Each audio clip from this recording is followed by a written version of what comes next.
तो इस वीडियो में हम डिस्प्लेसमेंट क्या चीज है इसको समझेंगे।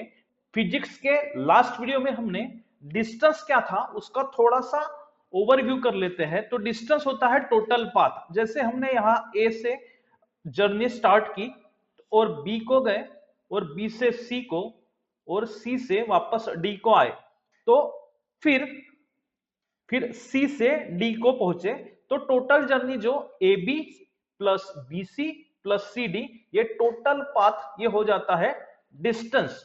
पर इस केस में डिस्प्लेसमेंट यह पूरा टोटल पाथ नहीं होता है। जो डिस्प्लेसमेंट जो होता है वो शॉर्टेस्ट डिस्टेंस होता है। किसका? जो इनिशियल स्टार्टिंग पॉइंट है और जो एंडिंग पॉइंट है जहां पे जर्नी खत्म होती है, उसका जो शॉर्टेस्ट डिस्टेंस है यानी एडी। एडी ये क्या हो गया? डिस्प्लेसमेंट हो गया। और डिस्टेंस क्या हुआ?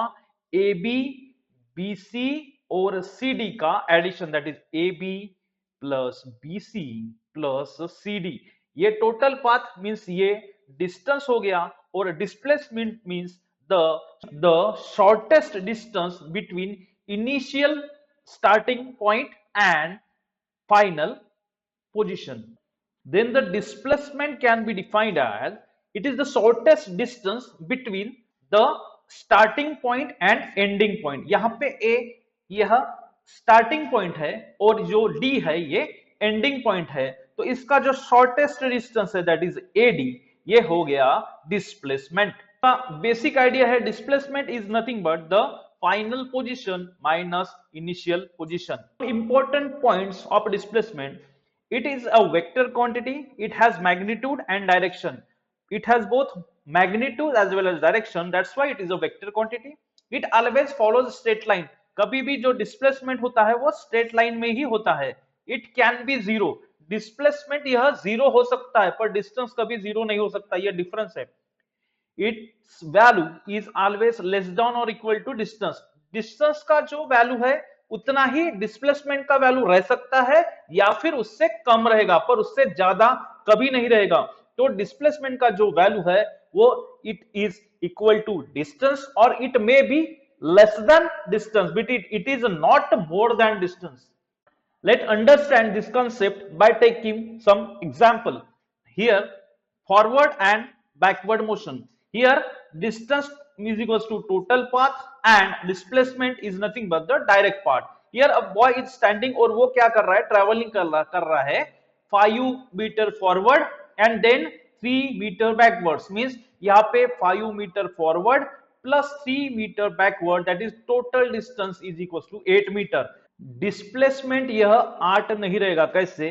तो यहाँ पे ये बॉय स्टैंड है ए पोजीशन पे, ये फॉरवर्ड गया 5 मीटर और उसके बाद में फिर से वो बैकवर्ड 3 मीटर आया। तो यहां से ये समझो यहाँ पे बी पोजीशन पे गया, बी से फिर से वापस ये सी पोजीशन पे आया। तो एसी का जो डिस्टेंस है वही डिस्प्लेसमेंट है। ये डिस्प्लेसमेंट है एसी। एसी क्या है? डिस्प्लेसमेंट है। और जो टोटल डिस्टेंस उसने ट्रैवल किया वो 8 मीटर हो सकता है, पर जो डिस्प्लेसमेंट है वो ओनली क्या रहेगा? 2 मीटर रहेगा। तो in this way we can understand the concept, the difference between the distance and displacement. तो सेम कंसेप्ट अपन डिस्प्लेसमेंट का थोड़ा सर्कुलर मोशन से समझ लेते हैं। Taking example of circular motion, a person completes one full circle and return to starting point. Suppose यहाँ पे एक A यह starting point लेते हैं और यहां से ये पर्सन मूव होता है सर्कुलर पाथ में और वो वापस A पे ही आता है। तो जो ये सरकमफरेंस हो गया, ये डिस्टेंस हो गया, तो डिस्टेंस यहाँ पे जीरो नहीं रहेगा, पर डिस्प्लेसमेंट यह जीरो इसलिए रहेगा because that person come back to the same position. He starts from A and he come back to A. That's why the displacement is zero, but the distance he total traveled is not zero. That is the circumference of the circle. The difference between distance and displacement: distance is equals to total path covered. Displacement is nothing but the shortest straight path.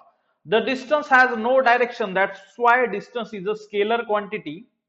And the displacement has a direction, that's why it is a vector quantity. तो इस तरह से हमने basic level पे displacement को समझ लिया है।